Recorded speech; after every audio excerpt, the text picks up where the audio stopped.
Le explicaba que la reacción de Citibanamex, prácticamente todos, es de una muy profunda decepción al decir que el programa financiero presentado este viernes por Petróleos Mexicanos es insuficiente, es incompleto, no da motivos para mejorar el grado de inversión, plantea preocupaciones. Y para entender desde el punto de vista de los mercados, me da muchísimo gusto saludar a mi querido amigo Juan Musi, director general de CI Estrategias por Somoza Musi. Mi querido Juan, ¿cómo estás? David, qué gusto saludarte, como siempre. Yo creo que hay que leer qué dijeron los mercados en los hechos, ¿no? Las opiniones, ahí están. Creo que son duras opiniones, las de Citi, la de JP Morgan, la de propio Fitch, que coinciden en la línea general, es que están muy profundamente decepcionados. Y otro tema, que lo he venido diciendo a lo largo de los últimos quizá 15 días, que el problema es financiero, que no se está atendiendo el problema financiero y solo se está tratando de resolver el tema de producción. Sí, pues fíjate, David, que yo me quedo un poco en la misma línea de lo que ya comentas en la introducción.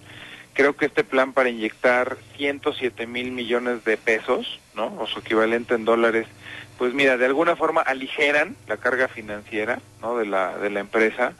Un poco nada más haciendo el resumen de cómo se plantea dividir o repartir estos 107 mil millones, son 25 mil irían a capitalización de Pemex, desde luego para sanear la hoja de balance, 35 mil para el pasivo laboral, otros 15 mil reducirían la carga fiscal. Esta parte me preocupa y falta ver los detalles, que por ningún lado, y he estado buscando, yo creo que falta que nos den más información de cómo, esto es bien interesante, David, si tú le vas a quitar carga fiscal a Pemex, ¿cómo vas a cubrir del otro lado, del lado del gobierno federal, del lado de las finanzas públicas, del lado del gasto y del gasto corriente?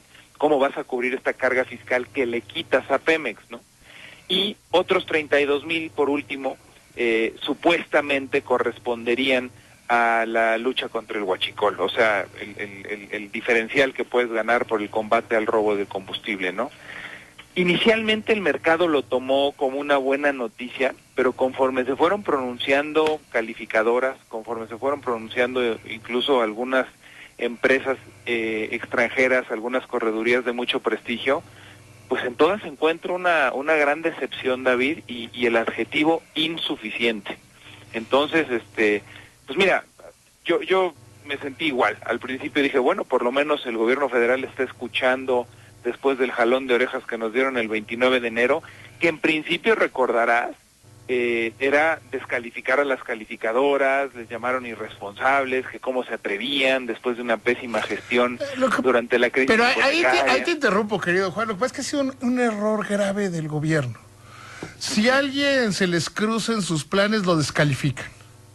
Aunque luego no lo puedan sostener. Lo vimos con los exfuncionarios que supuestamente estaban en el sector energético la semana pasada, que Manuel Bartlett decía, es que los que tienen conflicto de intereses en CFE, y pues bueno, resulta que estaba hasta Carlos Ruiz Sacristán, que fue 28 días, a duros 28 días, director de Pemex, y está esta semana López Obrador diciendo que García Alcocer tiene conflicto de intereses, que no lo tiene, que el propio García Alcocer se encargó hoy de decir, a ver, aquí están mis hojas, he sido 24 años, toda mi carrera acá de 24 años he sido servidor público, y refiere ahí dos asuntos bastante menores de parientes de su esposa y de uno que se escude, porque no es...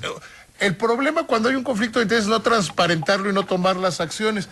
Pero ha sido, yo creo que uno de los grandes errores de este gobierno de tú te metes conmigo, yo te descalifico, aunque luego no lo pueda probar, ¿no? Sí, y desafortunadamente se ha vuelto un ejercicio frecuente, sobre todo temprano en la mañana, ¿no? Y creo que... Y lo mismo de las calificadoras, se entendió que no les puedes pedir dinero. Sí. O sea, es como pelearte con las calificadoras por llevarlo a un tema muy, muy sencillito. Es como mentarle la madre al buró de crédito y luego llegar a pedir prestado al banco, ¿no? Totalmente, David. Además, Pues mira, no ganas nada porque al final la comunidad internacional y local en materia de inversiones, nos guste o no, y admitiendo que por supuesto que se cometieron errores en el pasado por culpa de las calificadoras, nadie puede negar que se equivocaron calificando aquellos bonos subprime, nadie puede negar que se equivocaron calificando la deuda soberana de Grecia. ¿Te acuerdas que también a Grecia sí. En algún momento le pusieron triple A? Pero no cambiaron las reglas internacionales.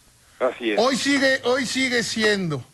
Yo pues escribí muchas columnas, seguramente las recuerdas ahí, 2009, 2010, que yo decía, es necesario replantear la responsabilidad de las calificadoras y la auditoría a las calificadoras. Pero todo el mundo decidió, y es una decisión global, y son las reglas con las que se juega, que se quedaran como estaba, ¿no? Que se habían equivocado, bien dices con Grecia, bien dices con los bonos hipotecarios, pero se decidió que son las reglas del juego. O sea, si la regla es esa, pues con esa regla se juega, ¿no? Y además, si ellos son los árbitros y ellos ponen la calificación que sirve para determinar qué países o qué grandes fondos de pensiones, qué grandes fondos de universidades, etcétera, pueden o no invertir, pues la realidad es que si te sales de la escala de calificación de ellos, pues no vale ninguna explicación, David. O sea, si nosotros bajamos a bono chatarra, no hay explicación que valga. No hay viaje de la delegación mexicana, del secretario de Hacienda, del presidente de la República. O sea, simplemente dejas de estar en la mira y en el universo de bonos sujeto a comprar, ¿no? Entonces, nos guste o no, yo creo que se corrigieron algunas cosas y hoy pues yo creo que hay que escucharlas. Veo un cambio de actitud con esto del gobierno federal en el sentido de que pues le está escuchando por lo pronto a Fitch. No he encontrado todavía pronunciamientos de las otras, de Standard & Poor's y de Moody's. No hay. ¿No? Todavía no hay. Lo que sí veo es de corredurías y de bancos importantes en Estados Unidos una profunda decepción. Encuentro, te digo, mucho la palabra insuficiente y dudan también de estos pronunciamientos que hicieron hoy paralelo a este anuncio, por ejemplo, de que Pemex no se iba a endeudar. Y luego no sé si te llegó un documento, estuve viendo también un business plan que también mandó Pemex y propone tener ahorros y eficiencias en muchas áreas y por ejemplo me llamó la atención también pues toda la parte que más queremos oír, no solo el mercado, las calificadoras y cualquiera que sabemos la situación financiera de Pemex, es la inversión y decidida en la parte de explotación y exploración también, ¿no? Creo que se le hace muy poco énfasis ahí y es en donde más habría que meterle. No he vuelto a oír qué van a hacer, si es que van a decidir posponer el tema de las refinerías. Creo que sería importantísimo recular, porque sabemos que por ahí no va a haber ingresos. Yo estoy convencido de que Pemex lo menos que se necesita en el sector energético es cambiar a la dirección de Pemex. Yo cambiaría desde la Secretaría de Energía, pero totalmente de acuerdo. El simple nombre de otra persona resolvería gran parte de sus problemas de credibilidad.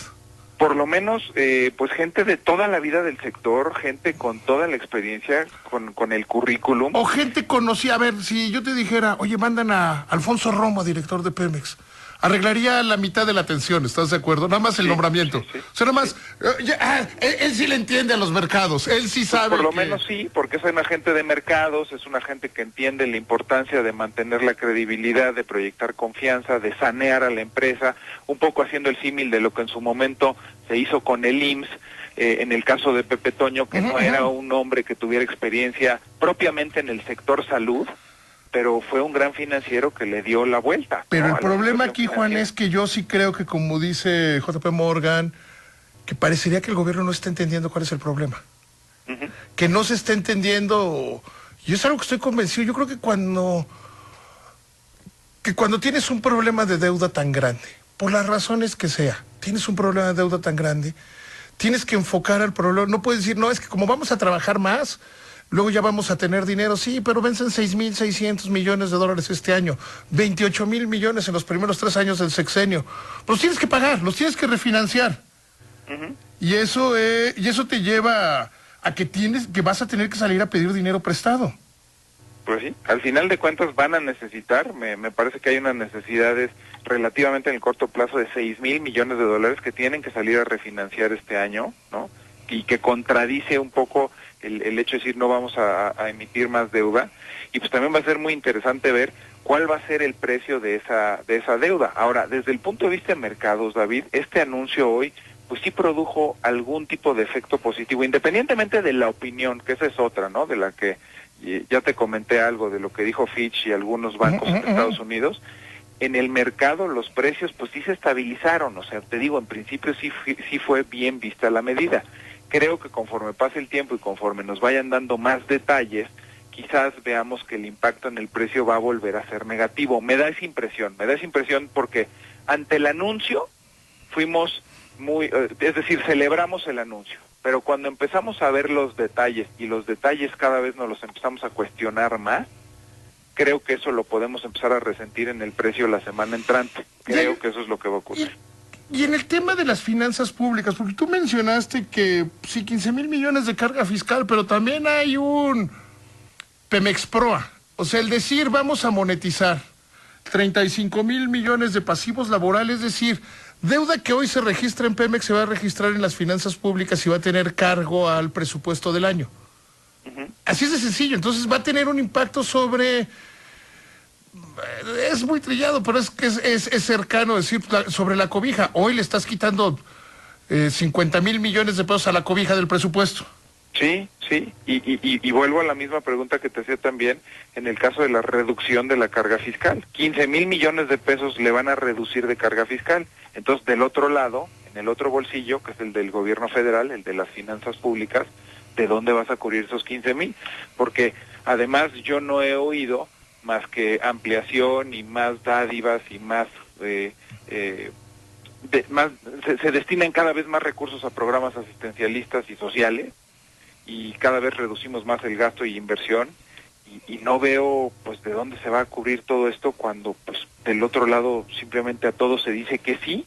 Entonces aquí hay un gran riesgo de contaminación del otro lado, que es la deuda soberana. El presidente lleva 20 días, creo, todos los días ofreciendo un paquete nuevo de ayudas. De ayudas, o de programas sociales. Hoy decía que va a 20,000 personas, les va a dar 5,000 pesos y que eso genera más empleos que si viniera la Ford a Sinaloa.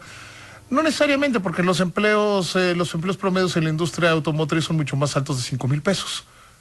Entonces, pero creo que se está volviendo el panorama complicado. Mi querido Juan, te mando un abrazo. Dime. Voy a poner una más por último. Yo no sé, esta proyección que en un principio nos parecía súper fatalista e irreal de alguna empresa también del sector financiero extranjera, que nos pronosticaba un 1% de crecimiento económico, bueno, hoy ya el más optimista te está dando 1.7, 1.6. ¿Cuánto recaudas cuando creces eso? O sea, súmale eso. Porque eso hay que considerarlo. Los supuestos económicos están hechos sobre un crecimiento del 2%. Exacto. Si creces 0.3 o 0.4 abajo de esa proyección, y aparte estás anunciando quitarle carga fiscal a Pemex, faltan detalles, David. Claro, claro. Muchos. Mi querido amigo, te mando un abrazo con cariño. Como siempre, un placer. Igualmente, mi querido David, buen fin de semana. Seguimos en contacto, para igual para ti.